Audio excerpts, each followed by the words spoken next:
संत श्रेष्ठ ज्ञानेश्वर महाराजांचा संजीवन समाधी सोहळा पार पडतोय। यासाठी राज्याच्या कानाकोपऱ्यातून लाखो वारकरी अलंकापुरीत दाखल झाले आहेत आणि हा वारकरी आता आपल्याला इंद्रायणी काठी पाहायला मिळतोय।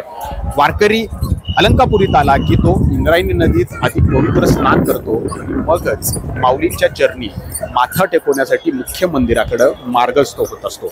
जितकं महत्त्व आषाढी एकादशीला आहे तितकंच या कार्तिकी एकादशीला सुद्धा महत्त्व आहे आणि म्हणूनच शेतातली सगळी कामं आटोपून हा वारकरी अर्थात शेतकरी जो आहे तो अलंकापुरीत नित्यनियमाने दाखल झालेला आहे। तो या एकादशीत कोणताही खंड पडून देत नाही। संजीवन समाधी सोहळ्याला इथं अखंडितपणे तो हजर असतो। कारण 728 वर्षापूर्वी संत ज्ञानेश्वर महाराजांनी इथंच समाधी घेतली होती आणि याच समाधीवरती हा संजीवन समाधी सोहळा जो आहे तो आत्ताही आपल्याला पार पडत असल्याचं आपण या दृश्यांमधून पाहतोय।